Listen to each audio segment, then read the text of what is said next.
Hello વિદ્યાર્થી મિત્રો, કેમ છો બધા? મજામાં? ઓકે, હોપ સો તમે પહેલો રિવિઝન લેક્ચર જોયો હશે. આજે આપણે બીજો રિવિઝન લેક્ચર જોવા જઈએ છીએ. બીજા રિવિઝન લેક્ચરની અંદર નેક્સ્ટ 4 લેક્ચરનો આપણે કમ્બાઈન જે પણ કોન્ટેન્ટ આપણે ડિસ્કસ કરવાનો છે એ આજે આપણે વન બાય વન જોઈએ.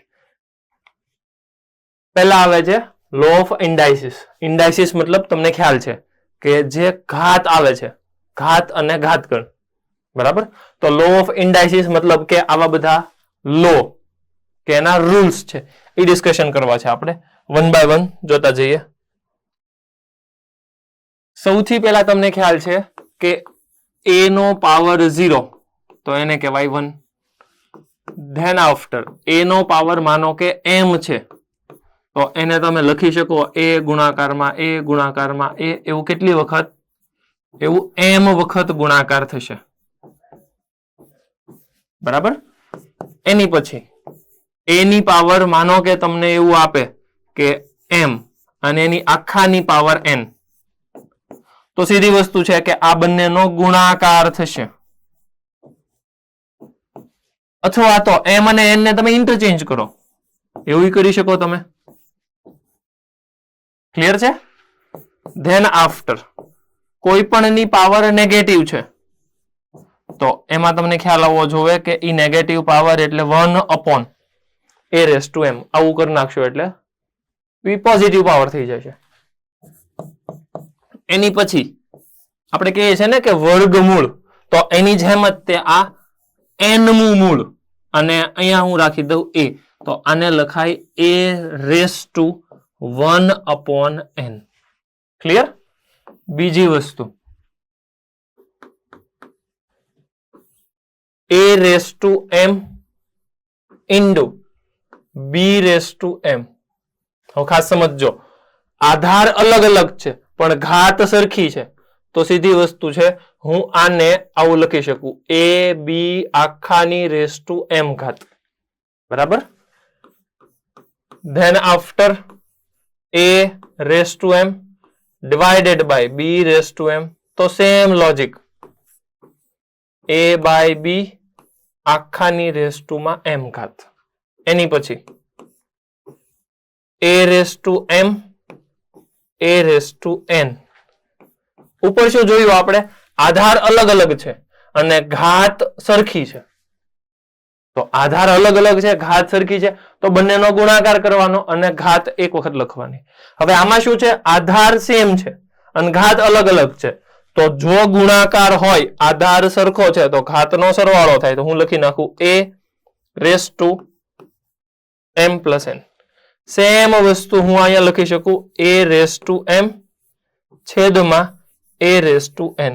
પાછું ફરી વખત જોવો, આધાર સરખો છે તો ઘાતની બાદબાકી થશે એટલે m માઇનસ n. ક્લિયર છે વસ્તુ? તો આવા બધા ઘાત અને ઘાતાંકના નિયમો આવે છે. એક વસ્તુ ખાસ એમાં ધ્યાન આપજો તમે કે અહીંયા મેં લખ્યું છે m રેઝ ટુ n, તો જરૂરી વસ્તુ છે કે a રેઝ ટુ m આખાની રેઝ ટુ માં n, એને a raise to m raise to n નો કહેવાય. આ ખાસ કામની વસ્તુ છે કે આ સમજવું જરૂરી છે. ઘણાને આવામાં તકલીફ પડશે. આપણે લેક્ચરમાં પણ ડિસ્કશન કર્યું હતું કે a ની જગ્યાએ તમે 2 લઈ લો, m ની જગ્યાએ 3 લઈ લો, n ની જગ્યાએ 2 લઈ લો, અને પછી કેલ્ક્યુલેશન કરો એટલે તમને ખ્યાલ આવી જાય કે આ વસ્તુ હકીકતમાં ઇક્વલ નથી. આનો કંઈક અલગ જવાબ આવશે, આનો કંઈક અલગ જવાબ આવશે, અને વસ્તુ ઇક્વલ નથી બનતી. ક્લિયર છે? તો આખે આખા તમારા ઘાત અને ઘાતાંકના નિયમો આવી ગયા. ઇંગ્લિશમાં એને કહેવાય લો ઓફ ઇન્ડાઇસિસ. ઇન્ડાઇસિસ મતલબ પાવર. એકવાર ચેક કરો જો આવી રીતે, અને છેલ્લે નોટ પણ લખેલી છે કે આવું છે. વસ્તુ ક્લિયર છે તમને? ડન? ધેન આફ્ટર આગળ વધીએ. આ આપણું ડિસ્કશન કરેલું છે એ જ. ધેન આફ્ટર એક સિમ્પલ ક્વેશ્ચન જોઈએ. જુઓ, સિમ્પલ ક્વેશ્ચન ની અંદર શું છે કે કોઈ પણ પાવર હોય તો પાવરની પાવર તો હકીકતમાં થાય એનો ગુણાકાર. હવે સમજો કે અહીંયા લખેલું છે a ની 9 ઘાત, એની પાવરમાં આ 6th રૂટ છે, તો સીધી વસ્તુ છે એને ગુણાકારમાં આવશે 1/6. એને ગુણાકારમાં આવશે ક્યુબ રૂટ. ક્યુબ રૂટ એટલે 1/3, અને એનો આખાનો પાવર છે 4 એટલે ગુણાકારમાં 4. હવે ગણતરી કરો તો તમને ખ્યાલ આવે કે 9 ચોક 36 અને 6 તેરી 18. તો આ ગુણાકાર ઉડાડી દો તો સીધી વસ્તુ છે 2 વધે, કેમ કે 18 દુ 36 થાય, એટલે અહીંયા વધ્યું a નો સ્ક્વેર. એવી જ રીતે આની ગણતરી કરો. હવે એની ગણતરી કરવા જશો તો ઘાત તો એના ઈ જ છે, તો અહીંયા આવશે તો ઈ જ તે જુઓ, કેમ કે પહેલા ઘનમૂળ છે ને પછી 6th મૂળ, એટલે 6th રૂટ. તો બનવાનું છે આ પણ આખી વસ્તુ a સ્ક્વેર જ.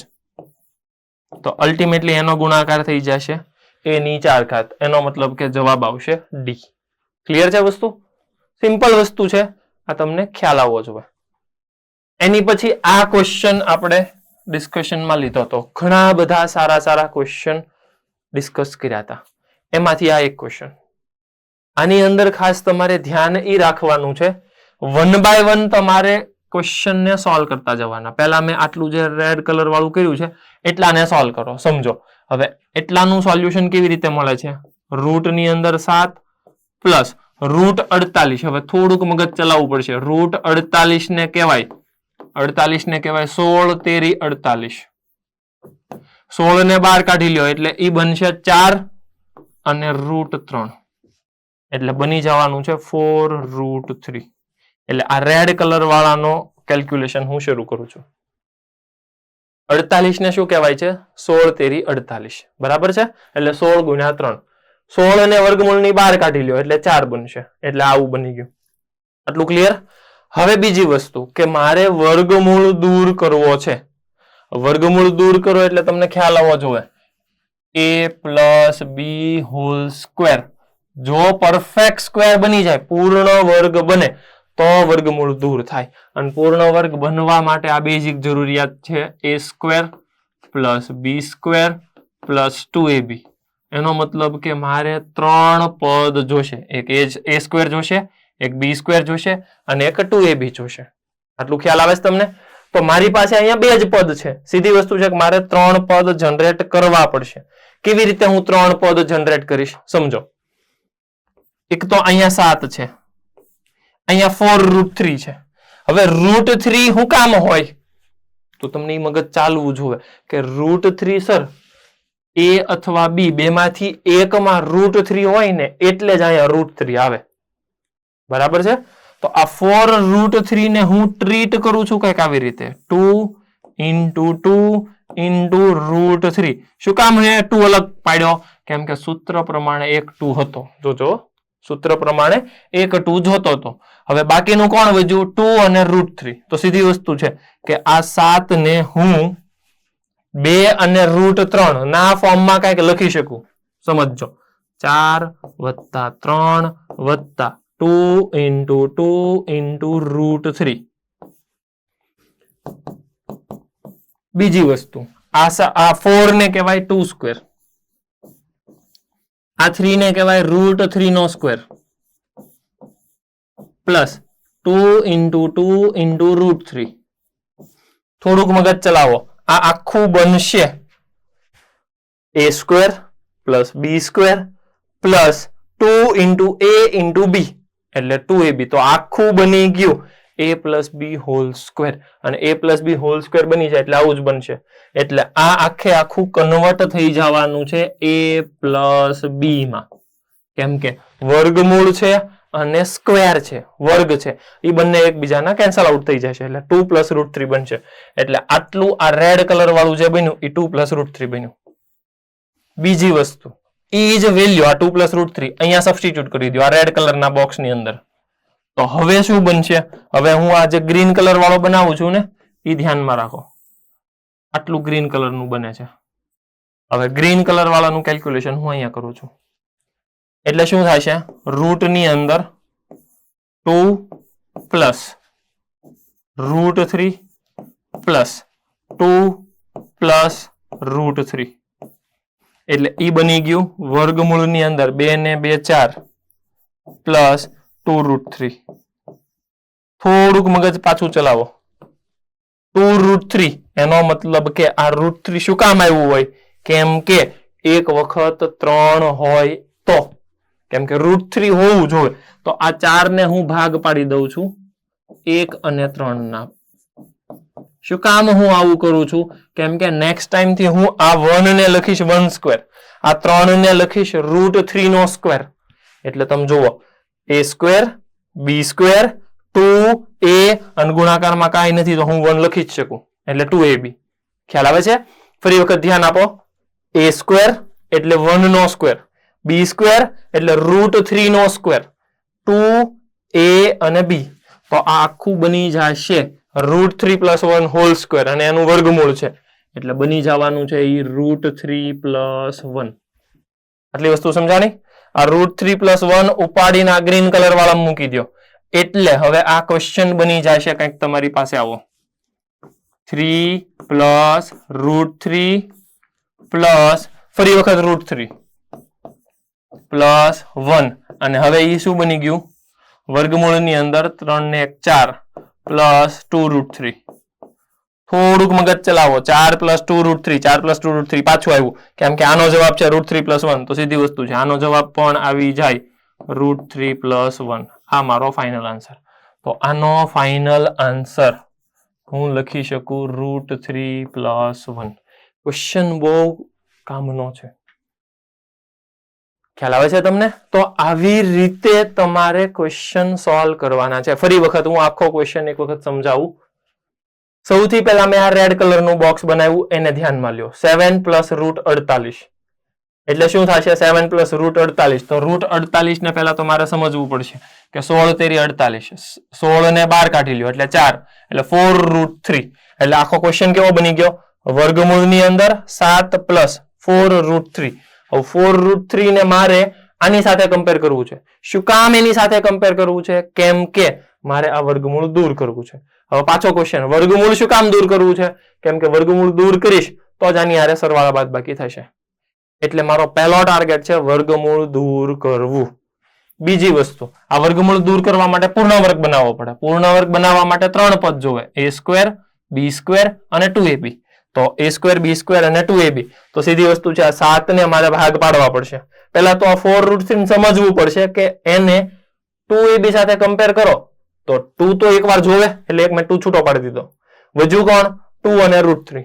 એક 2 ને સમજો a અને √3 ને સમજો b. તો અહીંયા મેં લખી નાખ્યું 2, 2 અને √3. તો સીધી વસ્તુ છે કે 7 ને મારે 4 અને 3 માં સ્પ્લિટ કરવું પડે. શું કામ? કેમ કે 4 ને લખાય 2 નો વર્ગ, 3 ને લખાય √3 નો સ્ક્વેર. એટલે આખું તમે જુઓ a square, b square, 2ab આખું બની ગયું. હા તો એ શું છે? a + b હોલ સ્ક્વેર એટલે 2 + √3 આખાનો વર્ગ. વર્ગ અને વર્ગમૂળ દૂર થશે એટલે એ બની જશે 2 + √3. આ 2 + √3 આ રેડ કલરનો બોક્સ છે એની જગ્યાએ મૂકી દો એટલે હવે હું આખું ગ્રીન વાળું ધ્યાનમાં લઉં છું. ઈ કન્વર્ટ થઈ ગયું કંઈક આવા. સાદું રૂપ આપો એટલે મળશે તમને √3 + 1. પાછું એ √3 + 1 આ ગ્રીન ની જગ્યાએ મૂકી દો એટલે બની જાય 4 + 2√3. 4 + 2√3 નું પાછું એનું જ છે એટલે √3 + 1. આવી રીતે મને ફાઇનલ જવાબ મળશે. ક્લિયર છે? આવો સેમ ક્વેશ્ચન આપણે ઘણા બધા અલગ એક્ઝામ્પલ પણ લેક્ચરમાં ડિસ્કસ કર્યા હતા અને અત્યારે પણ આપણે ફરી વખત આવું જ જોઈએ છીએ. ક્લિયર છે? તો નાની મોટી વસ્તુ તમને આવું જે આપવામાં આવે છે એ ખ્યાલ હોવો જોઈએ. ક્લિયર છે વસ્તુ? એક ક્વેશ્ચન ફટાફટ આપણે જોઈ લઈએ એટલે તમને પાછો એક આઈડિયા ક્લિયર થઈ જાય. જેમ કે મારી પાસે ક્વેશ્ચન હોય 8 + 2√15. આનું મારે સિમ્પ્લિફિકેશન કરવું છે. થોડુંક એવું મગજ ચલાવવું પડશે પાછું આમાં.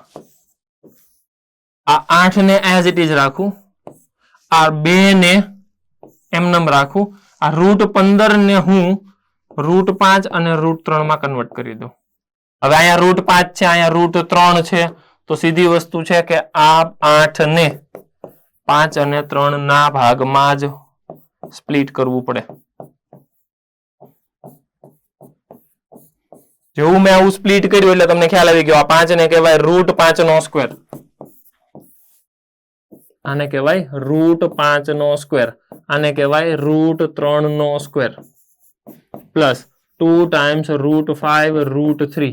તો આખું બની જાય છે a + b હોલ સ્ક્વેર ને આનો ફાઇનલ આન્સર આવી ગયો. પછી મારી પાસે √5 + √3. કોઈ ક્વેશ્ચન, કોઈ ડાઉટ હોય તો પૂછી લ્યો. ક્લિયર છે વસ્તુ? તો આવી રીતે તમારે કેલ્ક્યુલેશન કરવાનું હોય. ક્લિયર છે? પાક્કું? ચાલો આગળ વધીએ. ધેન આફ્ટર આપણે જોયું હતું પ્રપોર્શન, મતલબ કે સમપ્રમાણ.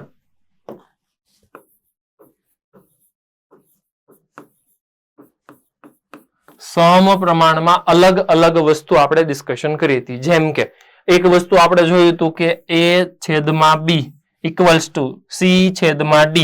તો એને હું આવી રીતે લખી શકું, A/B ઇક્વલ્સ ટુ C/D. બરાબર. પછી A અને B ને કહેવામાં આવે એક્સ્ટ્રીમ, અંત્ય બિંદુઓ, અને B અને C ને કહેવામાં આવે મીન, મતલબ કે વચ્ચેના. હવે થોડીક વસ્તુ વિચારો કે A/B ઇક્વલ્સ ટુ C/D. હવે આ D ને આમ જવા દો એટલે AD, અને આ B ને આ બાજુ ટ્રાન્સફર કરો એટલે BC. હવે આ બેયનો ગુણાકાર આ બેયના ગુણાકાર જેટલો થાય. હવે A અને D ને શું કહેવાય? થોડીક વાર પહેલા જ જોયું આપણે. જો A અને D ને કહેવાય એક્સ્ટ્રીમ. એટલે હું એવું લખી શકું કે એક્સ્ટ્રીમ નો ગુણાકાર અને મીન નો ગુણાકાર ઇક્વલ થાય. ક્લિયર છે? તો આ જ વસ્તુ સ્ટેટમેન્ટ સ્વરૂપે નીચે લખેલી જુઓ. An important property of proportion, the product of extreme એટલે તમને ખ્યાલ આવી ગયો AD બરાબર product of mean એટલે એ થઈ ગયું BC.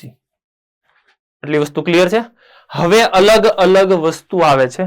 જેમ કે એક આવશે પહેલી વસ્તુ. આમ તો જો કે હું સૌથી પહેલા સિમ્પલ વસ્તુ લખી નાખું કે મારી પાસે છે A/B ઇક્વલ્સ ટુ C/D. આ સ્ટાન્ડર્ડ છે. એમાં પહેલી વસ્તુ હું કરું છું કે જો હું B અને C ને ઇન્ટરચેન્જ કરું, મતલબ C ને નીચે લઈ જાઉં, B ને ઉપર લઈ જાઉં, તો મેં શું કર્યું કહેવાય આને? B અને C ની જગ્યા ઓલ્ટરનેટ કરી. ખ્યાલ આવે છે ને? આને મેં ઇન્ટરચેન્જ કર્યું, ઓલ્ટરનેટ કર્યા, તો એને કહેવામાં આવે ઓલ્ટરનેન્ડો. શું કહેવાય? ઓલ્ટરનેન્ડો. બીજી વસ્તુ, ઈ બેયને હું રિવર્સ કરી દઉં, ઇન્વર્સ કરી દઉં, એટલે બનશે B/A ઇક્વલ્સ ટુ D/C. એને શું કર્યું મેં? ઇન્વર્સ કર્યું, એટલે એનું નામ પડ્યું ઇન્વર્ટેન્ડો. શું નામ પડ્યું? ઇન્વર્ટેન્ડો. ત્રીજી વસ્તુ, હું બંનેમાં +1 કરી દઉં. અહીંયા +1 કરું, અહીંયા +1 કરું, એટલે શું થાય છે? A/B upon B equals two C+D upon D. મેં બંને બાજુ +1 કર્યા, એટલે આ જે વસ્તુ બની આને કહેવાય કોમ્પોનેન્ડો. એક વસ્તુ મેં એડ કરી એટલા માટે આને કહેવાય કોમ્પોનેન્ડો. ચોથી વસ્તુ, મેં -1 કર્યું, એટલે મને મળશે A-B divided by B equals to C-D divided by D. આમાં મેં સબટ્રેક્શન કર્યું, તો એને કહેવાય ડિવિડેન્ડો. આને ગુજરાતીમાં કહેવાય યોગ પ્રમાણ, અને ગુજરાતીમાં કહેવાય વિયોગ પ્રમાણ. ક્લિયર છે વસ્તુ? B અને C ની મેં જગ્યા ઇન્ટરચેન્જ કરી, તો એને કહેવાય ઇન્વર્ટેન્ડો. બરાબર? ઓલ્ટરનેન્ડો. અને આમાં મેં ઇન્વર્સ કર્યું, એટલે આમાં કહેવાય ઇન્વર્ટેન્ડો. આમાં મેં એડિશન કર્યું, યોગ કર્યું, એટલે એને કહેવાય કોમ્પોનેન્ડો. આમાં મેં સબટ્રેક્શન કર્યું, એટલે એમાં મેં વિયોગ પ્રમાણ લીધું, એને કહેવાય ડિવિડેન્ડો. ક્લિયર? જો ઇન્વર્ટેન્ડો એટલે તમને ખ્યાલ આવી જવો જોઈએ હવે કે આ બંનેની જગ્યા મેં ઇન્ટરચેન્જ કરી. એક મિનિટ. ઇન્વર્ટેન્ડો એટલે મેં ઇન્વર્સ કર્યું, તો ઇન્વર્સ કરી નાખ્યું. ઓલ્ટરનેન્ડો એટલે મેં આ બંનેની જગ્યા ઇન્ટરચેન્જ કરી. જો B અને C ની જગ્યા ઇન્ટરચેન્જ કરી. ક્લિયર? એની પછી આવે છે કોમ્પોનેન્ડો. એટલે મેં બંને બાજુ +1 કર્યા છે, એટલે આવું હોય તો હું એડિશન લખી શકું, તો એને કહેવાય કોમ્પોનેન્ડો. પછી સબટ્રેક્શન કરવું હોય તો આને કહેવાય ડિવિડેન્ડો. ક્લિયર? ધેન આફ્ટર એક સાથે હું બે પ્રોસેસ કરું, જેમ કે A/B બરાબર C/D, તો હું એડિશન ને સબટ્રેક્શન બે કરી નાખું, તો અહીંયા લખીશું A+B, નીચે લખીશ A-B ઇક્વલ્સ ટુ C+D, અને અહીંયા લખીશ C-D. આ મેં શું કર્યું? અમે બીજું કઈ નથી કર્યું. 3 અને 4 આ બંનેનો રેશિયો લઈ લીધો. આ બંનેનો હું રેશિયો લઈ લઉં, આ અપોન આ, તો B ઉડી જાય, D ઉડી જાય. તો આ જે મેં લીધું એને કહેવાય કોમ્પોનેન્ડો ડિવિડેન્ડો. એક સાથે મેં બે પ્રોસેસ કરી, તો આને કહેવામાં આવે componendo and dividendo. C and D, componendo and dividendo. Clear છે વસ્તુ? આ એને ઇમ્પોર્ટન્ટ, અત્યાર સુધી આપણે જે પણ વસ્તુ જોઈ એ બધું આની અંદર આવી ગયું. ઓકે, આપણે જે મેં વાત કરી હતી કોમ્પોનેન્ડો ડિવિડેન્ડો એક સાથે. દેન આફ્ટર એક આવો આપણે ક્વેશ્ચન ડિસ્કસ કર્યો હતો. ફટાફટ ક્વેશ્ચન ની અંદર જોઈ લઈએ કે શું કરવાનું છે. જો આવા ટાઈપના જ્યારે પણ ક્વેશ્ચન તમારી સામે આવે x/a, y/b, z/c, તો હરેક વખતે એને એક k લઈ લેવાનો, k સપોઝ કરી દેવાનો. ક્લિયર છે? જેવું k સપોઝ કરશો એટલે તમને ખ્યાલ આવી જશે. x બરાબર તમે લખી શકો ak, y બરાબર તમે લખી શકો bk, અને z બરાબર તમે લખી શકો ck.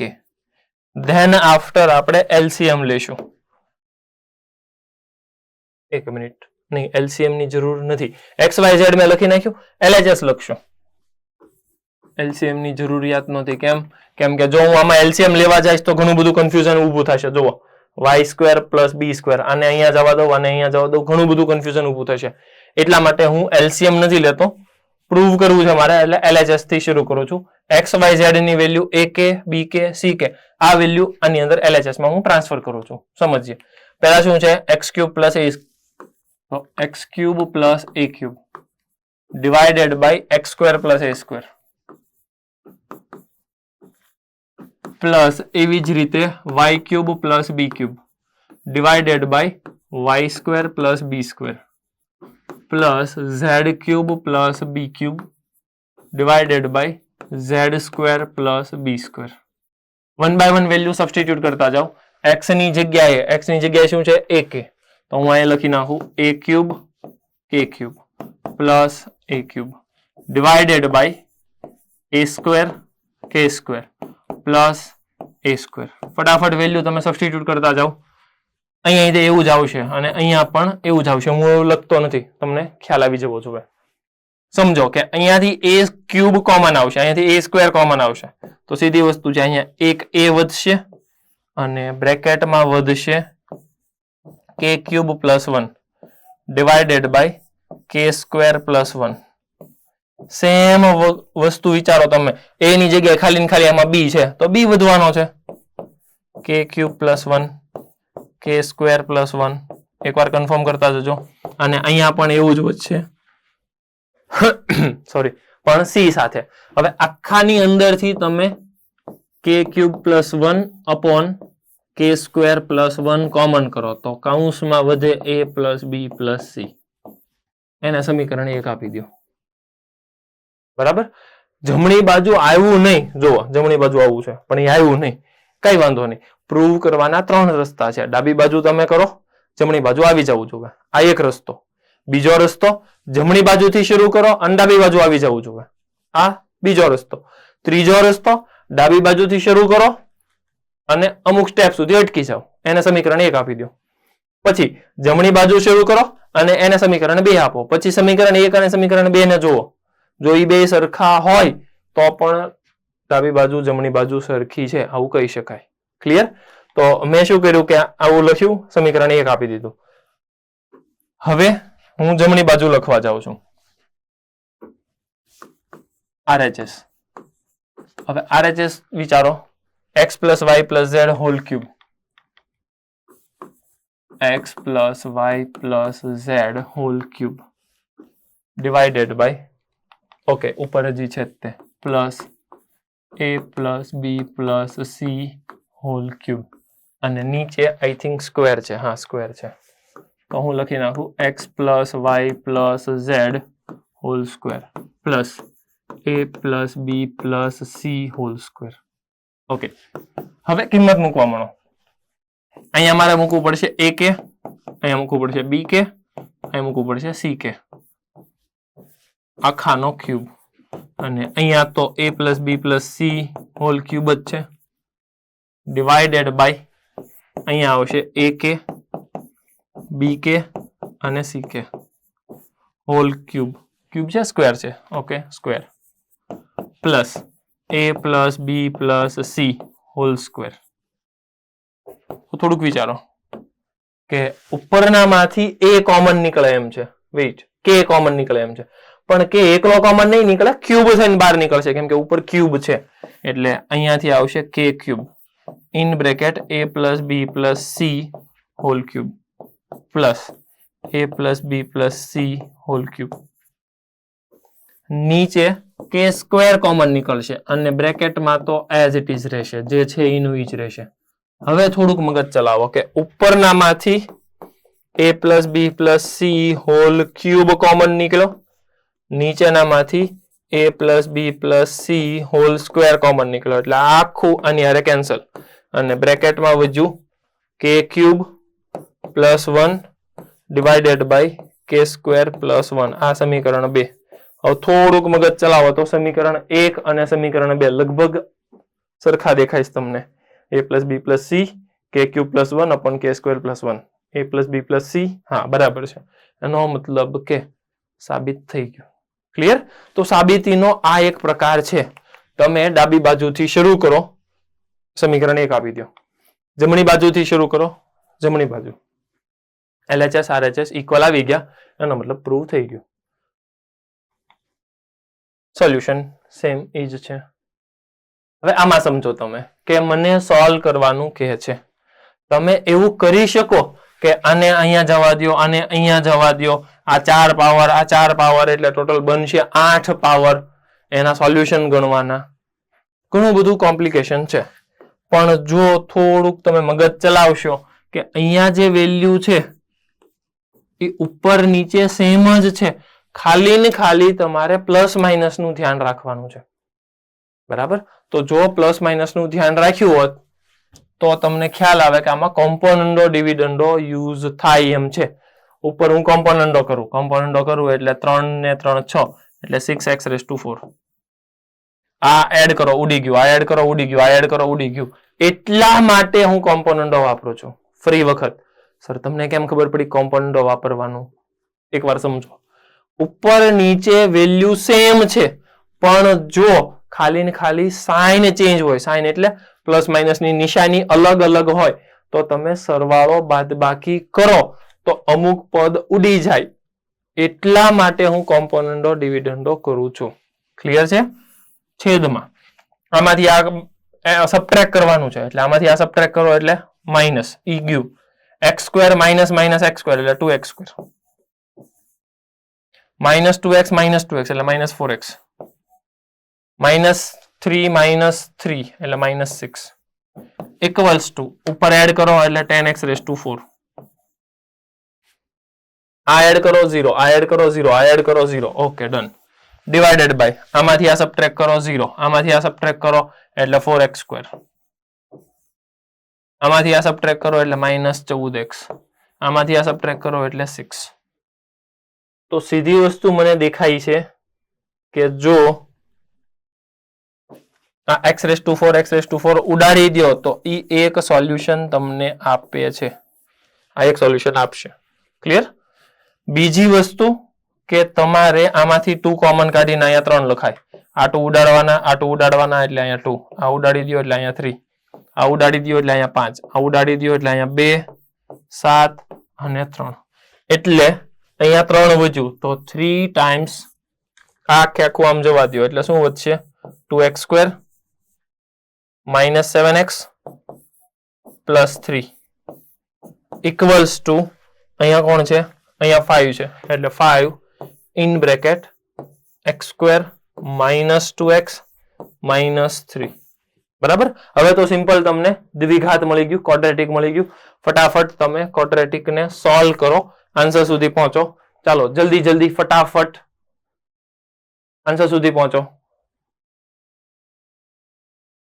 જલ્દી જલ્દી 1 મિનિટ હું વેઇટ કરું છું.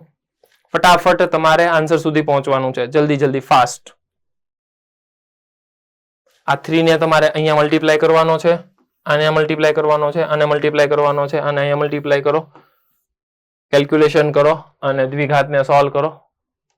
તમને તમારો આન્સર મળી જવો જોઈએ. જલ્દી જલ્દી ફટાફટ.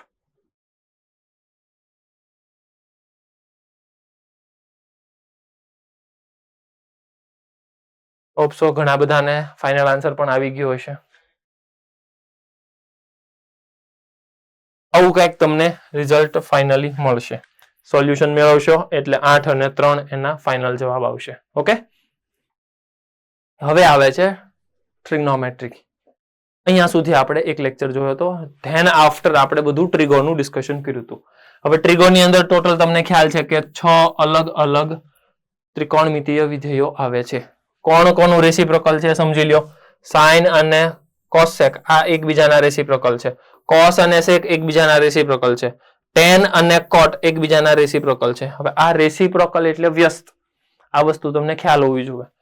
સાઇન અને કોસેક એકબીજાના વ્યસ્ત છે એટલે એ બેનો ગુણાકાર 1 થાય. કોસેક અને સેક એકબીજાના વ્યસ્ત છે એટલે એનો ગુણાકાર 1 થાય. આવી રીતે ટોટલ 6 ત્રિકોણમિતીય વિધેયો બને છે. 1 બાય 1 એક એકનું ડિસ્કશન આપણે કરતા જઈએ.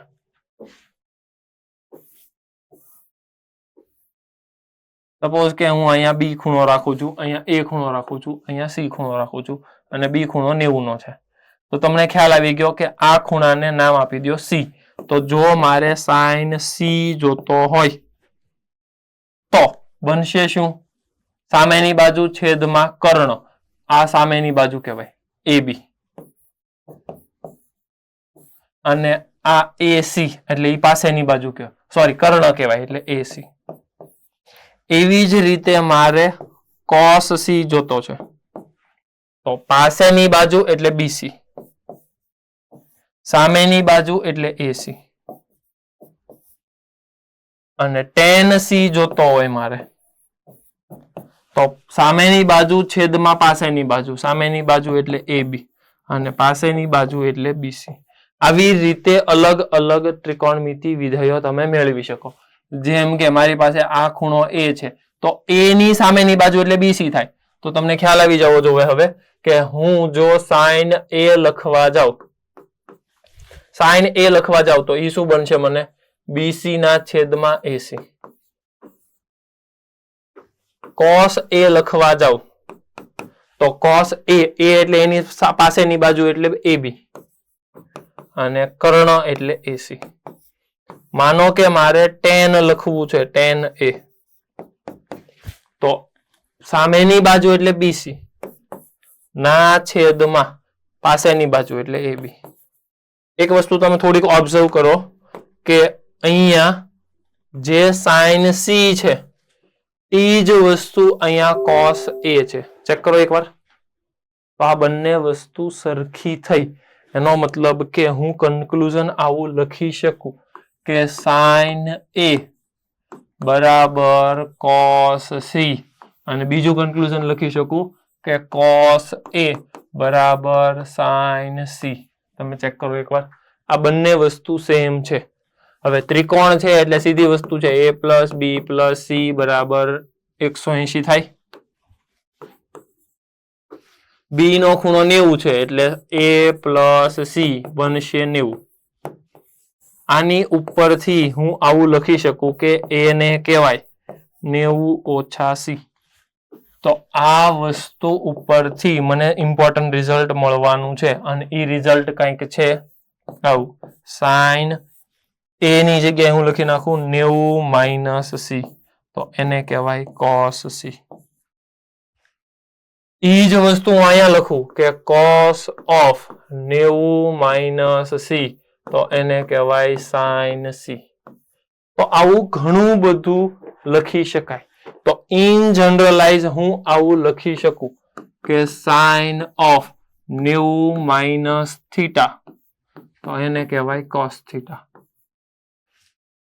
બીજી વસ્તુ કોસ ઓફ 90 માઇનસ થીટા તો એને કહેવાય સાઇન થીટા. આ પેર તમને ઓલરેડી ખ્યાલ છે. Then after cosec 90 minus theta તો એને કહેવાય સેક થીટા.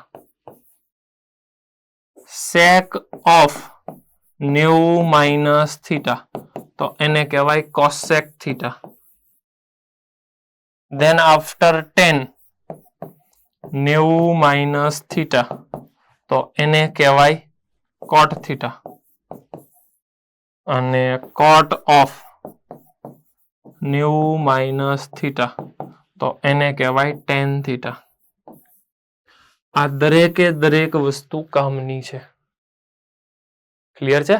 આ વસ્તુ તમને આવડવી જોઈએ. બીજી વસ્તુ કે તમે થોડીક વાર પહેલા ટ્રાયેંગલ ડ્રો કર્યો હતો. અહીંયા બી ખૂણો રાખ્યો હતો, અહીંયા એ ખૂણો, અહીંયા સી ખૂણો. સમજો કે પાયથાગોરસ પ્રમાણે તમે આવું લખી શકતા હતા, AB square plus BC square equals to AC square. હવે આખાને તમે જો AC થી ડિવાઈડ કરશો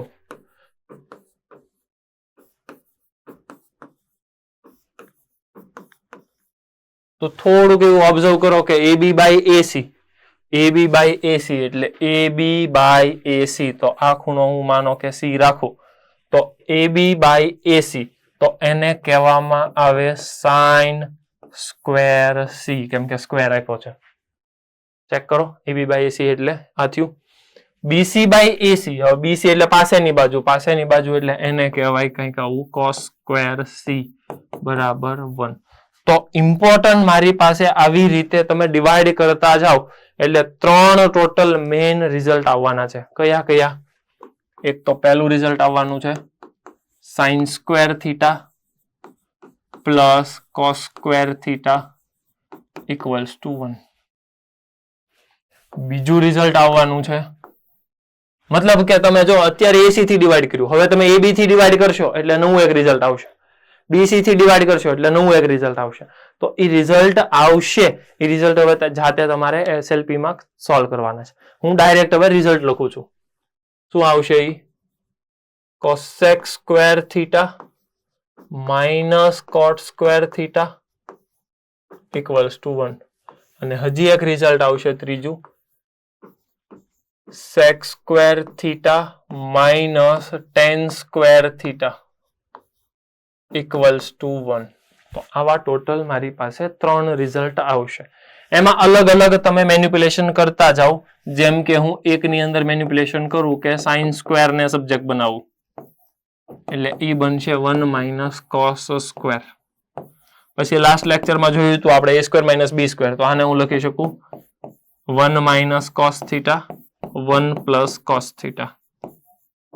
સેમ વસ્તુ હું આમાંથી કોસ સ્ક્વેર ને સબ્જેક્ટ બનાવું તો કહેવાય 1 માઇનસ સાઇન સ્ક્વેર થીટા. તો એને હું સૂત્ર પ્રમાણે લખી શકું 1 minus sine theta 1 plus sine theta. તો આવી રીતે તમે અલગ અલગ મેનિપ્યુલેશન કરી શકો. અલગ અલગ ક્વેશ્ચન પ્રમાણે તમે અલગ અલગ કન્ક્લુઝન કાઢી શકો. જેમ કે આમાંથી હું એક કન્ક્લુઝન એવું કાઢી શકું કે કોસેક થીટા માઇનસ કોટ theta equals two, sorry minus કર્યું તો હવે મારે પ્લસ કરવું પડશે, cosec theta plus coat theta equals to 1. હવે એમાંથી એક કોસેક ને સબ્જેક્ટ બનાવો તો એને કહેવાય 1 પ્લસ કોટ સ્ક્વેર થીટા. કોટ ને સબ્જેક્ટ બનાવો તો એને કહેવાય કોસેક સ્ક્વેર થીટા માઇનસ 1. અને આના પાછા અવયવ પાડો એટલે કોસેક થીટા માઇનસ 1 અને કોસેક થીટા પ્લસ 1. આનું હવે તમારે જાતે કરવાનું. ક્લિયર? સેમ વસ્તુ કોપી પેસ્ટ કરવાની છે. દરેક ટ્રિગ્નોમેટ્રિક ફંક્શન ની અંદર આટલા બેઝિક ફોર્મ્યુલા આવડવા જોઈએ. એમાં કામની વસ્તુ જે હતી આ હતી, એકબીજાના રેસિપ્રોકલ કહેવાય. માનો કે એમાં તમે કોસેક માઇનસ કોટ ને સબ્જેક્ટ બનાવો તો એને કહેવાય 1 અપોન કોસેક પ્લસ કોટ. ક્લિયર? તો આવી રીતે થોડુંક થોડુંક મેનિપ્યુલેશન તમને જાતે કરતા આવડવું જોઈએ. ડન? તો આ બધા હતા તમારા નિત્યસમ. પછી કોટી સંબંધી સૂત્રો જે પણ આપણે ડિસ્કશન લીધા, પછી પાયથાગોરસનો નિયમ જોયો. ધેન આફ્ટર આપણે નેક્સ્ટ લેક્ચરમાં ડિસ્કસ કર્યું હતું ડિવિઝિબિલિટી ટેસ્ટ. 1 by 1 ડિવિઝિબિલિટી ટેસ્ટ આપણે ડિસ્કશન કરતા જઈએ. સૌથી પહેલા તમે વાંચતા જાઓ કે કોઈ પણ નંબર 2 થી વિભાજ્ય છે તો એનો એકમનો અંક મતલબ કે છેલ્લો યુનિટ પ્લેસ હંમેશા ઇવન હોય. ઇવન એટલે યુગ્મ હોય. ક્લિયર છે? તમે સાથે સાથે યાદ કરતા જજો, ન ખબર પડે તો વાંચતા જજો. 3 થી ડિવાઈડ થાય. હવે 3 થી ડિવાઈડ થાય એનો મતલબ કે જે પણ નંબર આપ્યો છે એ બધાના અંકનો સરવાળો સમ ઓફ ઓલ ધી ડિજિટ, અંકનો સરવાળો જો 3 થી વિભાજ્ય છે તો આપેલ નંબર 3 થી વિભાજ્ય છે. ક્લિયર છે? હું થોડુંક સ્પીડમાં જઈશ કેમ કે આ ઓલરેડી આપણે ભણેલું છે અને અત્યારે આપણે રિવિઝન કરીએ છીએ એટલા માટે. 4 થી વિભાજ્ય છે. હવે 4 થી વિભાજ્ય છે એટલે તમને ખ્યાલ હોવો જોઈએ છેલ્લા 2 અંક 4 થી વિભાજ્ય હોય તો આખો નંબર 4 થી વિભાજ્ય બનશે. બરાબર?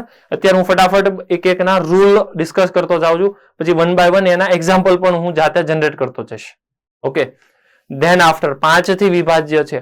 5 થી વિભાજ્ય છે એટલે એકમનો અંક કાં તો 5 હશે કાં તો 0 હશે, તો આખો નંબર 5 થી વિભાજ્ય થશે.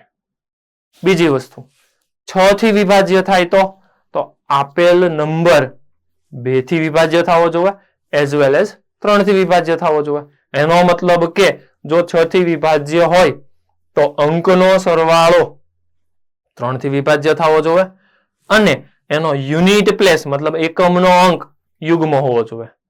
એની પછી 8 થી વિભાજ્ય થાય તો છેલ્લા 3 અંક 8 થી વિભાજ્ય થવા જોઈએ. 9 થી વિભાજ્ય થાય એનો મતલબ કે દરેક અંકનો સરવાળો કરો એ પોતે 9 થી વિભાજ્ય થવો જોઈએ. એની પછી 10 થી વિભાજ્ય, એ તો સીધી વસ્તુ છે, છેલ્લે 0 હોય તો કામ થઈ જાય. 11 થી વિભાજ્ય હોય એ એક થોડુંક આપણે અલગથી ડિસ્કશન કરીએ કેમ કે 11 વાળું થોડુંક અલગ છે. બરાબર? સૌથી પહેલા 2 થી વિભાજ્ય હોય, જો ઉદાહરણ હું લખતો જાઉં છું. 2 થી વિભાજ્ય હોય એટલે એકમનો અંક 2, 4, 6, 8 અને 0 હોવું જોઈએ, મતલબ યુગ્મ હોવા જોઈએ. તો તમને મન ફાવે એ લખી નાખવાનું. છેલ્લે એકમનો અંક યુગ્મ રાખવાનો, જેમ કે 1, 3, 8, 9, 2 ચાલે, 3, 3, 3, 9, 0, 2 ચાલે. 3 થી વિભાજ્ય હોય એવા કોણ કોણ છે જેનો એકમનો અંક અંકોનો સરવાળો 3 થી વિભાજ્ય થવો જોઈએ. મન ફાવે એ લખી નાખવાનું પહેલા, પછી સરવાળો જોતો જવાનો. 2 ને 1 3, 3 ને 3 6, 6 ને 8 14, 14 ને 5 19, 19 ને 2 21. હવે 3 થી વિભાજ્ય થઈ જશે. ક્લિયર? તો તમારે અંકનો સરવાળો થોડોક વિચારતો જવાનો. કેટલા થયા જુઓ તો 3 ને 1 4, 4 ને 3 7, 7 ને 2 9. કરેક્ટ, 3 થી વિભાજ્ય થશે. એટલે મન ફાવે એ નંબર લખવાનો પણ જોતું જવાનું કે અંકનો સરવાળો 3 થી વિભાજ્ય થવો જોઈએ. 4 થી વિભાજ્ય થાય એટલે 3, 1, 9, 7, 0, 4. છેલ્લા 2 પકડવાના, છેલ્લા 2 4 થી વિભાજ્ય થવા જોઈએ. 1, 2, 9, 7, 1, 2. જોજો છેલ્લા 2. હું હંમેશા ધ્યાન એ રાખીશ કે છેલ્લા 2 4 થી વિભાજ્ય થાય. 3, 0, 4, 0, 2, 0, 9, 6. છેલ્લા 2 4 થી વિભાજ્ય થવા જોઈએ. ઓકે, અથવા તો મારે હજી એ નંબરને કંઈક એડ કરી દેવો છે 64, તોય તે છેલ્લા 2 4 થી વિભાજ્ય છે. ક્લિયર? 5 થી વિભાજ્ય હોય 2, 0, 9, 5. 9 થી થાય જ તે. 3, 0, 0, 0 થશે 9 થી. 9, 0, 7, 5, 1. આ નહીં થાય. કેમ કે હવે મારે છેલ્લે 0 રાખવો પડશે. હવે થઈ જશે. 6 થી વિભાજ્ય થાય છે તો છેલ્લે તો ઇવન રાખવું પડશે અને અંકનો સરવાળો પાછો જોતો જવાનો. ઈ કેવો થવો જોઈએ? અંકનો સરવાળો 3 થી વિભાજ્ય થવો જોઈએ. બરાબર છે? તો હું રાખીશ 1, 2, 3. સરવાળો કરો 6 અને 6 ને 6 12. 12 છે 3 થી વિભાજ્ય થાય છે અને છેલ્લે ઇવન પણ છે. કરેક્ટ. Than after 1, 0, 0, 0. અંકનો સરવાળો 1 થયો અને આ થઈ ગયો 2. એટલે 3 થી વિભાજ્ય થયું અને છેલ્લે ઇવન પણ છે એટલે 6 થી વિભાજ્ય થશે. બરાબર? 8 થી વિભાજ્ય હોય તો 1, 2, 9, 0, 0, 8. મન ફાવે રાખવાનું પણ છેલ્લા 3 8 થી વિભાજ્ય થવા જોઈએ. 9, 7, 3, 8, 0, 0. 1, 2, 3, 5, 1, 2. છેલ્લા 3 8 થી વિભાજ્ય થવા જોઈએ. 9 થી કરો તો અંકનો સરવાળો 9 થી વિભાજ્ય થવો જોઈએ, મતલબ 9 નો મલ્ટીપલ બનવો જોઈએ. મન ફાવે નંબર રાખી દો 1 2 3 4 8. હવે થોડું ગણવાનું 1 ને 2 એટલે 3 ને 3 6, 6 ને 4 10, 10 ને 8 18 થાય છે. કરેક્ટ. Then after 9 0 9 0 9 0 3 6, કેમ કે 9 9 થી વિભાજ્ય થાય 27 ને 6 36, એટલે સરવાળો થાય છે 9 થી વિભાજ્ય. 10 થી વિભાજ્ય થાય 10 થી વિભાજ્ય થાય મન ફાવે એટલા 0 નાખી દો.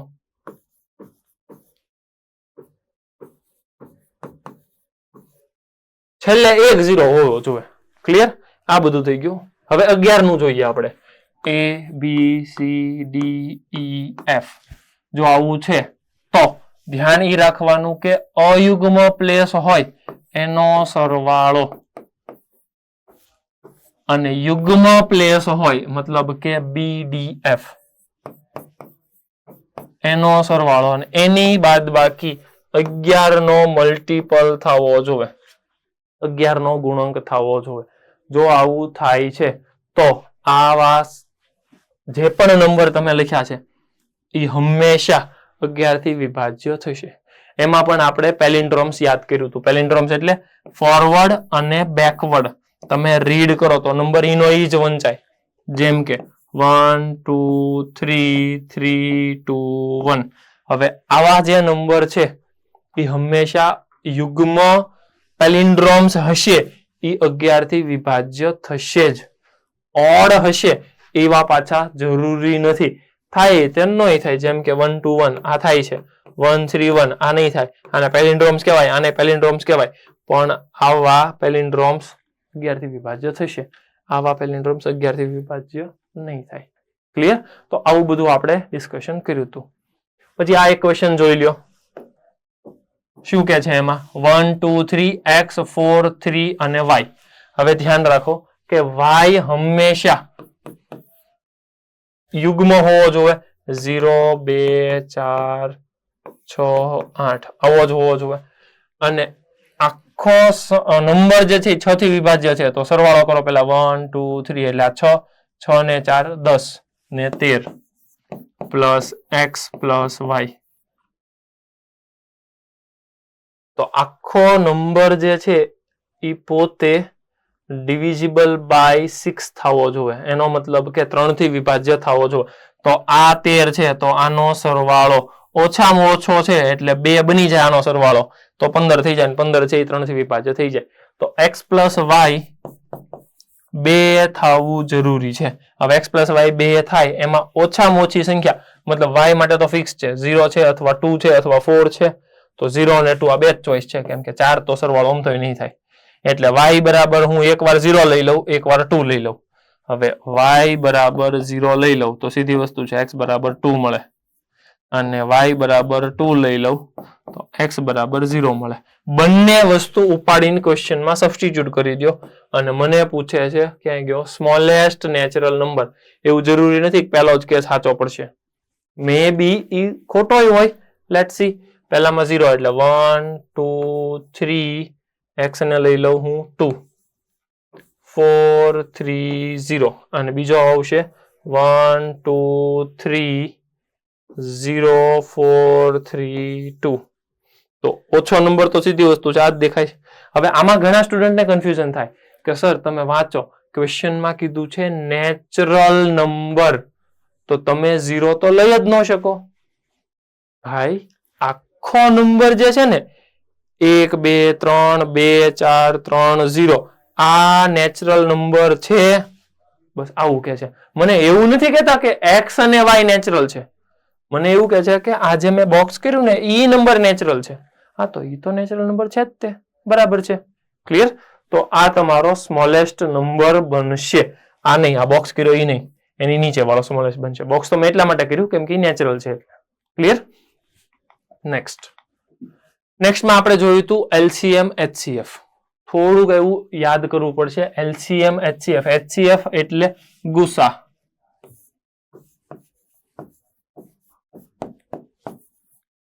અને એલસીએમ ક્યાં ગયો? એલસીએમ એટલે લસા. ગુસા એટલે હંમેશા વિચારવાનું સામાન્ય અવયવ, અને લસા એટલે સામાન્ય અવયવ તો લેવાનો જ તે, પણ સામાન્ય અવયવ એકવાર લેવાના, બાકીના બધા લઈ લેવાના. આઈ રિપીટ, સામાન્ય અવયવ એકવાર, બાકીના બધા એઝ ઇટ ઇઝ લઈ લેવાના બધા. ક્લિયર? તો આવી રીતે મને લસા ગુસા મળશે. સમજીએ એકાદા એક્ઝામ્પલ થી એટલે તમને આઈડિયા આવી જાય. મારી પાસે નંબર છે 12 અને 18. હંમેશા તમારે શું કરવાનું? 12 ને અવયવ તરીકે લખવાના. કોના અવયવ તરીકે? અવિભાજ્ય સંખ્યાના અવયવ તરીકે. એટલે 12 ને કહેવાય 4 તેરી 12, 4 ને કહેવાય 2 નો સ્ક્વેર, અને 3 ને કહેવાય 1.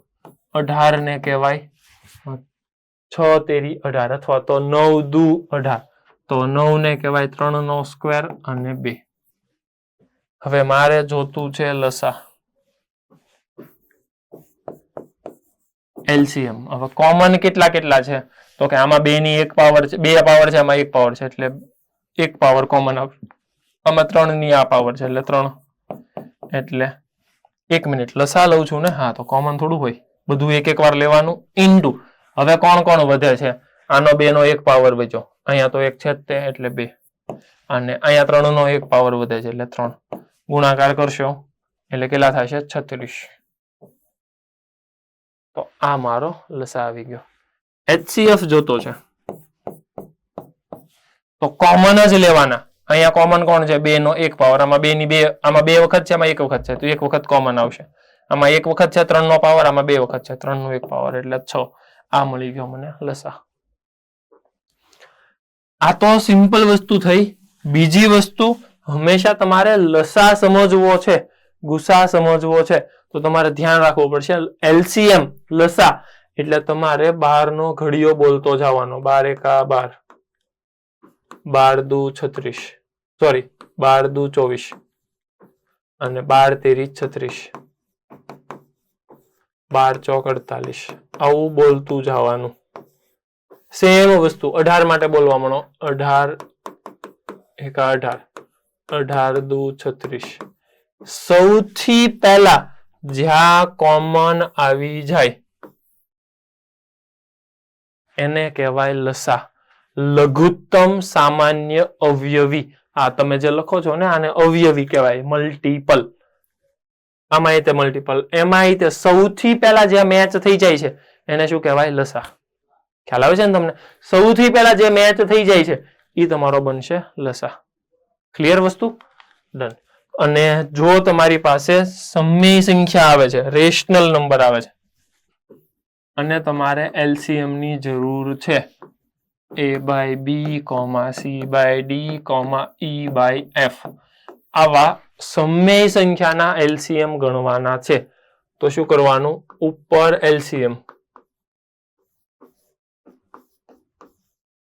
અને નીચે HCF.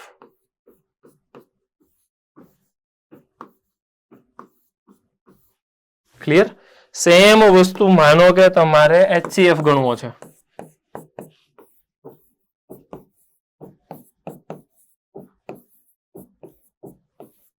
તો ઉપર આવશે HCF, હાઈએસ્ટ કોમન ફેક્ટર. ઉપર વાળાનો HCF એટલે ACE. નીચે આવશે LCM BDF. કોઈ ડાઉટ હોય, કોઈ ક્વેશ્ચન હોય તો પૂછી શકો. આ ઓલરેડી બધી વસ્તુ તમને ખ્યાલ છે, બરાબર છે? ફટાફટ એકાદો ક્વેશ્ચન જોઈ લઈએ એટલે તમારો આઈડિયા ક્લિયર થઈ જાય. એલસીએમ જોતો છે ને HCF જોતો છે. પહેલા હું એલસીએમ લઈ લઉં.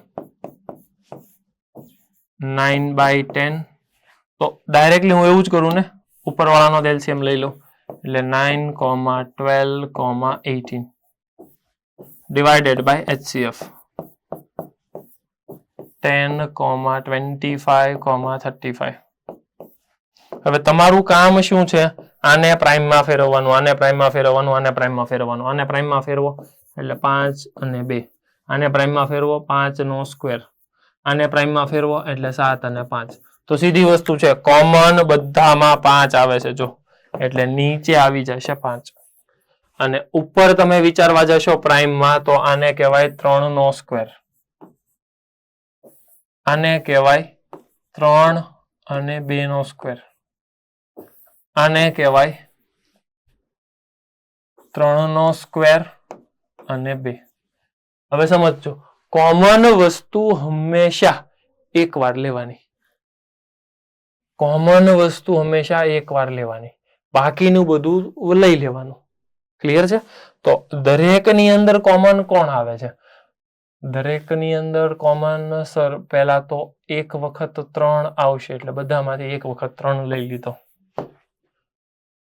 2 કોમનમાં આવે છે, હા આમાં એક વખત આવશે, એક આ લઈ લીધો. હવે પાછું કોમન આવતું હોય હજી એક વાર જ લેવાનું. માનો કે 2 છે તો એ લઈ લેવાનું એક વાર. ઓકે, હવે અહીંયા એક વાર 3 છે, અહીંયા એક વાર 3 છે, 2 વાર 3 ન લેવાય, કોમન જ છે એટલે એક જ વાર 3 લેવાય. આવી રીતે તમારે કાઉન્ટ કરવાનું છે. ક્લિયર? એટલે આ તમને આપશે LCM. અને HCF આનો નાનો જોતો હોય તો ઉપરવાળામાં કોમન અને નીચેવાળામાં જે કોમન આવે છે એ એક વાર, બાકીના બધાનો પ્રોડક્ટ. જેમ કે ટોટલ આવું તમને મળશે. ક્લિયર વસ્તુ? તો આ થઈ ગયું LCM HCF. હવે LCM HCF જોતા છે તો તમે સમજો કે આને કહેવાય અસમય સંખ્યા, ઇરેશનલ નંબર. આને કહેવાય નેચરલ. મતલબ સમય કહી શકો તમે, કેમ કે એના છેદમાં 1 છે એટલે. તો યાદ રાખવાનું, સમય અસમયના લસા ગુસા મળશે નહીં. હંમેશા આવું યાદ રાખવાનું, સમય અસમયના લસા ગુસા મળશે નહીં. જોઈ લો. ક્લિયર છે? તો આવું થોડુંક એક સ્ટેટમેન્ટ તમને ખ્યાલ હોવો જોઈએ. પછી 2 અસમય સંખ્યા છે, પણ એ 2 અસમય સંખ્યામાં પાઈ મતલબ કે જે સમય સંખ્યા અસમય સંખ્યા હતી, અસમય સંખ્યા કોમન છે, તો એ પાઈ અલગથી બહાર નીકળી જાય અને LCM ગણવાનો થાય ખાલી ને ખાલી 1 અને 3 નો. 1 અને 3 નો LCM થાય 3. તો આખાનો ફાઇનલ આન્સર આવશે 3 પાઈ. અને તમે એવું રીતે કાઉન્ટ કરવા જશો તોય તમને ખ્યાલ આવી જાય છે. પાઈ એકા પાઈ, પાઈની સાથે 2 મલ્ટીપ્લાય કરો એટલે 2 પાઈ, પાઈની સાથે 3 મલ્ટીપ્લાય કરો એટલે 3 પાઈ, અને અહીંયા આવશે 3 પાઈ અને 1 તો એ 3 પાઈ. તો સૌથી પહેલા કોમન એનો ઘડિયો બોલો એટલે આવી જાય છે 3 પાઈ. તો આવી રીતે પણ તમે એનો LCM કાઢી શકો. ક્લિયર છે વસ્તુ? ડન. જુઓ, એની પછી છેલ્લા લેક્ચરમાં આપણે જોયું હતું અસમતા. અને અસમતા માટે 2 જ કોમન નિયમો છે જે તમારે ખાસ ધ્યાનમાં રાખવા જેવા છે. પહેલો નિયમ છે કે અસમતાની બંને બાજુ સમાન સંખ્યા ઉમેરો કે બાદ કરો, નિશાની બદલાય નહીં. અને બીજો નિયમ કે અસમતાની બંને બાજુ સમાન સંખ્યા વડે તમે ગુણો કે ભાગો, નિશાની 2 લોજિક છે એમાં. જો ધન સંખ્યા તમે ગુણશો, નિશાની નહીં બદલાય. જો ઋણ સંખ્યા ગુણો છો કે ભાગો છો, નિશાની બદલાઈ જશે, ઉલટાઈ જશે. મતલબ ગ્રેટર ધેન છે તો લેસ ધેન થઈ જશે, લેસ ધેન છે તો ગ્રેટર ધેન થઈ જશે. બાકી એઝ ઇટ ઇઝ આપણે જે સાદુરૂપ આપીએ છીએ એમ જ કરવાનું. જેમ કે આવું છે મારી પાસે 2x - 3. રેન્ડમલી આપણે કોઈ બીજો એક્ઝામ્પલ લઈ લઈએ. સમજો ને, 2x - 3 less than or equals to 4 - 3x. તો જનરલી હું શું કરું છું, કોમન આપણે જેમ કરતા હોય એમ જ તે, પણ સંખ્યા તમે ગુણશો તો બદલાશે. આ 3 ને આ બાજુ ટ્રાન્સફર કરો એટલે શું થશે, 3x પ્લસ થઈ જશે, પ્લસ 2x તો હતા જ તે. આ 3 ને ઓલી બાજુ ટ્રાન્સફર કરો એટલે 4 અને પ્લસ 3, એટલે આનો સરવાળો થઈ ગયો 5x less than or equals to 7. હવે થોડુંક મગજ ચલાવો કે આ 5 થી ડિવાઈડ કરું છું, પણ 5 થી ડિવાઈડ કરું એ ધન સંખ્યા છે તો કાંઈ ફેરફાર થશે નહીં, એઝ ઇટ ઇઝ રહેશે. વસ્તુ સમજાય છે? જો તમારે ધન સંખ્યા વડે ગુણો છો કે ભાગો છો, કાંઈ ફેરફાર થશે નહીં, એઝ ઇટ ઇઝ રહેશે. ઋણ સંખ્યા વડે ગુણો છો, ભાગો છો તો પછી નિશાની બદલાઈ જશે. જેમ કે બીજો એક્ઝામ્પલ મારી પાસે છે કે 4 - x less than or equals to 2 + 5x. હવે સમજો કે આ 5x ને આ બાજુ તમે ટ્રાન્સફર કરો એટલે આ -5x, આ માઇનસ એક્સ તો હતો જ તે. આ 4 ને તમે આ બાજુ ટ્રાન્સફર કરો એટલે એ બની જશે માઇનસ. ઓકે, હવે આનું થોડુંક સાદું રૂપ આપો એટલે એ બની જાય minus 6x less than or equals to 2 minus 4 એટલે માઇનસ 2. હવે થોડુંક મગજ ચલાવો કે આ 6 ને તમે નીચે લઈ જાઓ છો તો અસમતા બદલાઈ જશે. શું કામ અસમતા બદલાઈ જશે? થોડુંક તમારે મગજ ચલાવવું પડશે. અસમતા શું કામ બદલાય છે એ જોજો. x ગ્રેટર ધેન 3 લખ્યું છે. x ગ્રેટર ધેન 3 પહેલા ભૂલી જાઓ. પહેલા લખેલું છે 3 ગ્રેટર ધેન 1. આ સાચું છે? હા. હવે તમે બંને બાજુ -2 થી મલ્ટીપ્લાય કરો એટલે આ બની જવાનો છે -6 અને આ બની જવાનો છે -2. હવે થોડુંક મગજ ચલાવો તો જો આમનમ નિશાની રાખશો તો ખોટું પડે છે. તો સીધી વસ્તુ છે તમારે નિશાની બદલાવી જ પડશે. વાત સમજાણી? એટલા માટે અસમતા બદલાય છે. તો એટલા માટે હું 6 થી હવે જેવો ડિવાઈડ કરવા જઈશ તો અસમતા હકીકતમાં આવવું જોવે પણ બદલાઈ જવાનું છે એટલે અસમતા બદલાઈ જશે. -2 ડિવાઇડેડ બાય -6. થોડુંક એવું સાદું રૂપ આપશો એટલે તમને ખ્યાલ આવી ગયો. x greater than or equals to 1/3 અને આ જવાબ તમને મળશે. x greater than or equals to 1/3. Clear છે? તો આવી રીતે મારી પાસે બીજો નિયમ આવે છે કે અસમતાની બંને બાજુએ સમાન ધન સંખ્યા ગુણો કે ભાગો અસમતાની નિશાની બદલાય નહીં. પણ જો અસમતાની બંને બાજુ ઋણ સંખ્યા વડે ગુણશો કે ભાગશો તો હંમેશા નિશાની બદલાઈ જશે, ઉલટાઈ જશે. ક્લિયર? પછી પ્રાકૃતિક સંખ્યા છે, પૂર્ણ સંખ્યા છે, પૂર્ણાંક સંખ્યા છે તો જવાબ કેવો આવે? 1 by 1 ડિસ્કશન કરતા જઈએ. જુઓ મારી પાસે આવો ક્વેશ્ચન છે 4x plus 3 less than 6x plus 7. હવે શું કરશું આપણે? 6x ને આ બાજુ ટ્રાન્સફર કરીએ. 4x minus 6x less than 7 અને આ 3 ને આ બાજુ ટ્રાન્સફર કરીએ એટલે માઇનસ. આ બની ગયું તમારી પાસે -2x લેસ ધેન આ બની જશે 4. -2 ને નીચે જવા દેશો x અસમતા બદલાશે -2. -2 થી વધારે પ્રાકૃતિક સંખ્યા બધી આવે 1 2 3 બધી આવશે. પૂર્ણ સંખ્યા એટલે 0 થી શરૂ થાય 0 1 2 3 થી વધારે. પૂર્ણાંક સંખ્યા હવે -2 થી વધારે છે એટલે એમાં આવશે -1 0 1 2 3 થી વધારે. આ બધું તમને ખ્યાલ હોવો જોઈએ. ક્લિયર?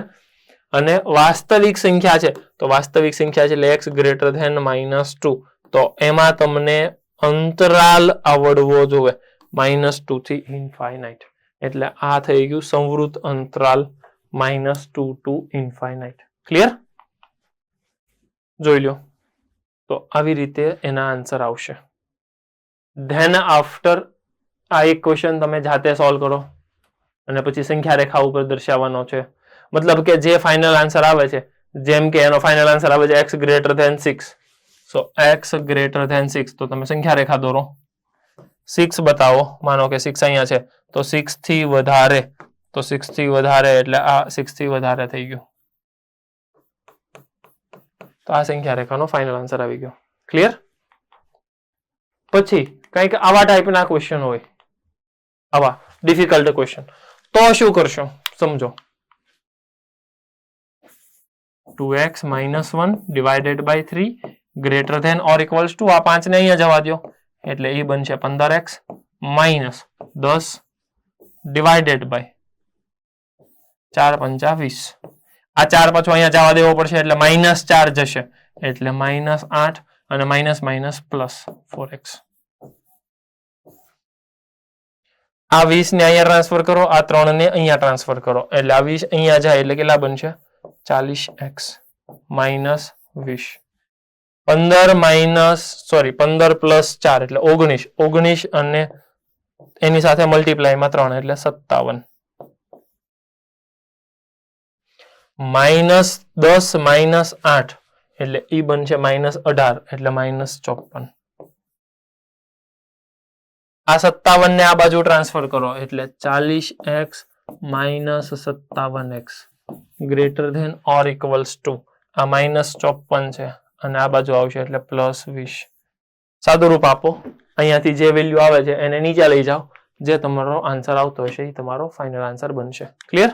તો આવી રીતે તમારે થોડુંક નાનું મોટું કેલ્ક્યુલેશન કરવાનું હતું. Like this. જો છેલ્લે આ જ આવે છે, પછી સાદું રૂપ આપશો એટલે આ બાજુ 17 આવશે અને આ બાજુ 34 આવશે અને -17 થી ડિવાઈડ કર્યું એટલે અસમતા બદલાશે.